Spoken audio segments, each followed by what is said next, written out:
श्री कृष्ण कहते हैं कि हमारे जीवन में जो कुछ भी होता है वो हमारे अच्छे के लिए ही होता है।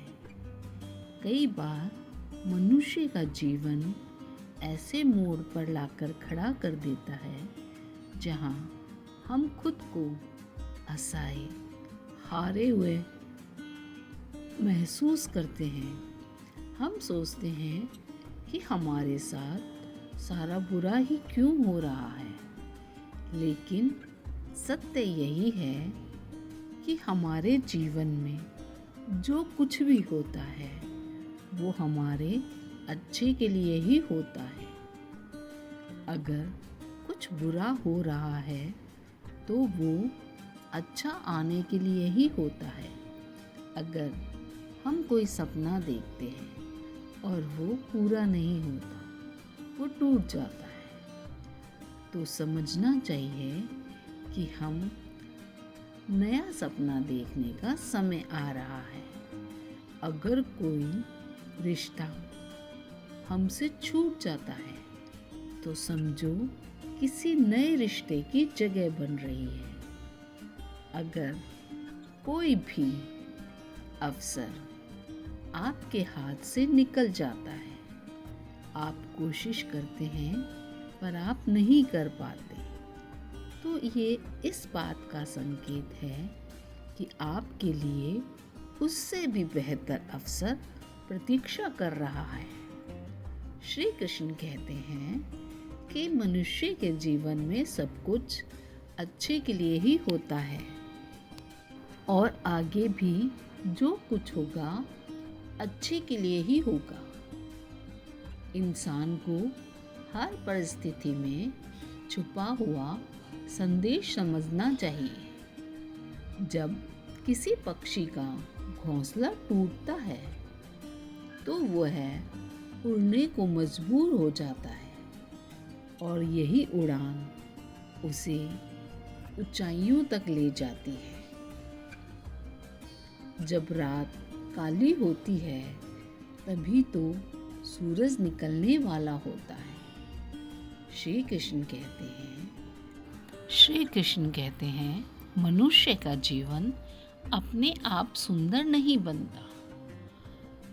जीवन को संवारने के लिए और सुंदर बनाने के लिए हमें प्रार्थना, विनम्रता, त्याग और प्रेम जैसे गुणों को अपनाना पड़ता है।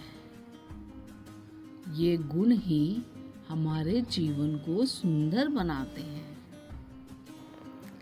ये संसार तो नश्वर है, परंतु ये जो हमारे कर्म हैं ये अमर हैं। ये हमारे साथ हमेशा रहते हैं, हमारी जिंदगी में भी और जिंदगी के बाद भी। हर सुबह एक नया अवसर लेकर आती है, लेकिन जो भी बीत गया वो हमें सिखाने के लिए था कि जो बीता है, जो गलती हमने की है उससे हम सीख लें और जो आने वाला है वह बीते हुए कल से बहुत अच्छा होगा। बस इस विश्वास को कभी भी टूटने मत देना। व्यर्थ की चिंता करना केवल मन व्यस्त करता है। इससे ना तो कभी समस्याएं सुलझती हैं और ना ही दिल को सुकून मिलता है। इसलिए चिंता करना छोड़ दो। जो है उसको संभालना सीखो। हम अक्सर वही खोने से डरते हैं जो हमारे पास नहीं होता, और जो हमारे पास है ही नहीं तो उसके खोने का डर हमें क्यों परेशान करता है। हमारे पास जो है वो हमें छोड़कर कभी नहीं जाएगा, लेकिन जो तुम्हारा है ही नहीं वो लाख कोशिशों के बाद भी तुम्हारे पास नहीं टिकेगा। आप लोगों ने कभी गौर किया है कि जो लोग सबसे ज़्यादा मुस्कुराते हैं उनके दिलों में अक्सर सबसे ज़्यादा गम होता है, क्योंकि इस दुनिया में हर व्यक्ति की सोच और उसके एहसास, उसका दर्द सबसे अलग होता है। ये तो आप जानते ही हैं कि आंखें तो सबकी एक जैसी होती है, लेकिन देखने का नज़रिया सबका अलग अलग होता है। कुछ लोगों को तुम्हारी मुस्कान में तुम्हारी खुशियाँ और सुख नज़र आता है, लेकिन कुछ लोग उस मुस्कान के पीछे का दर्द पढ़ लेते हैं। जीवन में किए गए सारे अच्छे कर्म व्यर्थ नहीं जाते हैं। अगर तुम किसी के लिए अच्छा काम कर रहे हो, किसी की भलाई कर रहे हो, तो वह किसी न किसी रूप में तुम्हारे पास अवश्य ही लौट कर आएगी। हाँ, कभी कभी इस कार्य में देर लगता है, वो इसलिए कि आपके जो कर्म होते हैं वो उन्हें वापस आपके पास आने से रोकते हैं। इसलिए अपनी अच्छाई को कभी भी छोड़ना नहीं चाहिए। उसका फल आपको हमेशा मिलना ही मिलना है। अक्सर जिंदगी हमें ठोकर देती है और उस ठोकर से हमें दर्द भी होता है।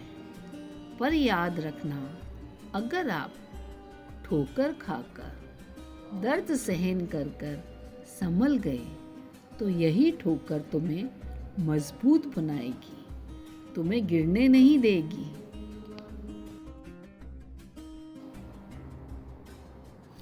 जिंदगी का एक उसूल बना लो कि किसी को हराने की बजाय हर किसी को जीतने का हौसला दो। आपको कोशिश करनी है कि किसी को नीचे नहीं गिराना, बल्कि ऊंचा उठने में मदद करनी है।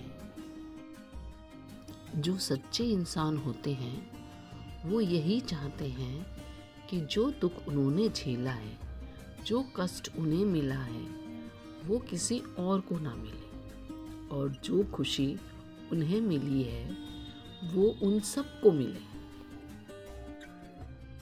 जब भगवान आपसे कुछ वापस लेता है तो इसे सजा मत समझो, बल्कि यह मानो कि वह तुम्हारे हाथों को खाली कर रहा है, ताकि कुछ अच्छा बेहतर उसमें आ सके। चाहे वो रिश्ते हों, चाहे वो रास्ते हों या फिर अवसर हों। जिंदगी में रिश्ते उन्हीं लोगों से रखो जो तुम्हारी इज्जत और सम्मान करें, क्योंकि अपने आसपास भीड़ बढ़ाने से कोई फायदा नहीं है। कुछ लोग साथ रहकर भी अपने नहीं हो पाते, और कुछ लोग दूर रहकर भी हर पल हमारे साथ ही होते हैं। कभी कभी हमको सबसे बड़े धोखे वहीं से मिलते हैं जहां हमने सबसे ज़्यादा विश्वास किया होता है। लेकिन एक चीज़ हमेशा याद रखना कि तुम्हारा आत्मसम्मान सबसे महत्वपूर्ण है। इसलिए कभी भी अपने आत्मसम्मान को गिरने मत देना, और हमेशा खुद को उन लोगों से बचाओ जो तुम्हें बार बार गिराने की कोशिश करते हैं। हर किसी को खुश करने की कोशिश मत करो, क्योंकि जो लोग सच में तुम्हें चाहते हैं वह तुम्हें बदलने की नहीं, समझने की कोशिश करते हैं। जीवन में सत्य के रास्ते पर चलना, धैर्य रखना और अपनी मंजिल की ओर बढ़ते रहना, परमात्मा के न्याय पर भरोसा रखना, क्योंकि परमात्मा कभी भी तुमको गिरने नहीं देगा। परिस्थितियाँ चाहे कैसी भी हो, हर परिस्थिति में शांत मन से समाधान ढूंढने की कोशिश करना, क्योंकि जल्दबाजी में लिया गया निर्णय अक्सर पछतावे का कारण बन जाता है। दुनिया में कोई भी व्यक्ति सर्वगुण संपन्न नहीं होता। हमेशा प्रत्येक व्यक्ति किसी न किसी प्रकार की निर्बलता लेकर आता है। कोई तेज दौड़ सकता है तो कोई बहुत अधिक वजन नहीं उठा सकता। कोई असाध्य रोग से पीड़ित होता है तो कोई पढ़ाई में कमज़ोर होता है। लेकिन सवाल ये नहीं है कि तुम्हारे पास क्या कमी है, सवाल ये है कि तुम अपनी कमी को अपने जीवन में किस प्रकार देखते हो। लोग अपनी कमी को लेकर हार मानकर बैठ जाते हैं और वहीं पर कुछ ऐसे लोग होते हैं जो अपनी कमी से सीखते हैं और आगे बढ़ जाते हैं। इसमें अंतर क्या है? उत्तर बहुत सरल है कि जो व्यक्ति अपनी निर्बलता से हार मानकर वहीं पर रुक जाता है, वो व्यक्ति जीवन में आगे नहीं बढ़ पाता, और जो व्यक्ति अपनी निर्बलता से लड़कर आगे बढ़ जाता है वो जिंदगी में सफल हो जाता है। भगवान ने हमको जो भी दिया है वो हमारे लिए पर्याप्त है, यही सबसे बड़ी सच्चाई है। लेकिन हम लोग अक्सर जो हमारे पास नहीं है उसी के पीछे भागते रहते हैं, और जो हमारे पास है उसकी कद्र करना भूल जाते हैं, जिससे हमें दुखों और कष्टों का सामना करना पड़ता है। इसलिए जो नहीं है उसे छोड़कर जो है उसको संवारने में अपनी ज़िंदगी लगानी चाहिए। दोस्तों, मेरी किसी भी बात ने आपके दिल को छुआ हो या मेरी किसी भी बात से आप सहमत हों तो मेरे वीडियो को लाइक करें, मेरे चैनल को सब्सक्राइब करें और कमेंट में जय श्री कृष्णा लिखना ना भूलें।